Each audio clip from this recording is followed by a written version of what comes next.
গলাটা এভাবে ধরে এভাবে নিয়ে এরকম জীবন রেখে কি লাভ কে জানে। দেখবেন খবরের কাগজে নতুন খবর এলে মানুষ ওই পুরনো খবরটা ভুলে যায়।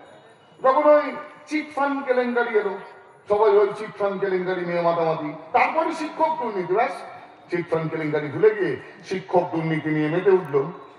আমিও তেমনি হেডমাস্টার মশাইয়ের খুনের কেসটা গুলিয়ে দেবো, ওনার হাতে দেবো আরো একটাকে।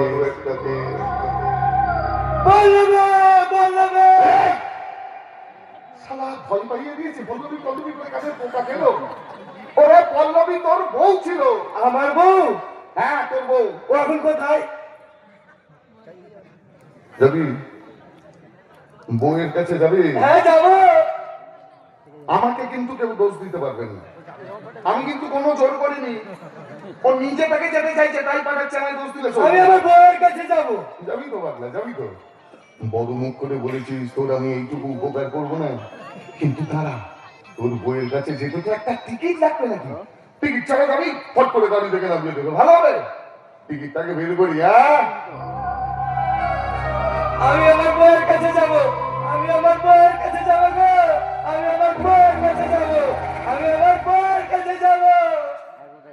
দিন দিন আমি কিরকম হারামি হচ্ছি দেখেছেন? হ্যাঁ কি হলো? আমাকে আমার বউয়ের কাছে নিয়ে চলুন। ও মা গো, এটা টুরুলা পুরো উত্তম সুচিত্রা করে। না না, উত্তম সুচিত্রা না, তাহলে কি ঋতুপর্ণা প্রসেনজিৎ?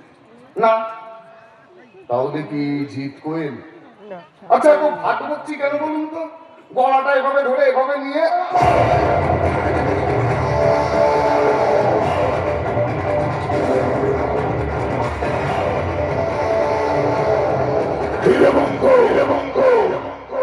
দেখতে পাচ্ছি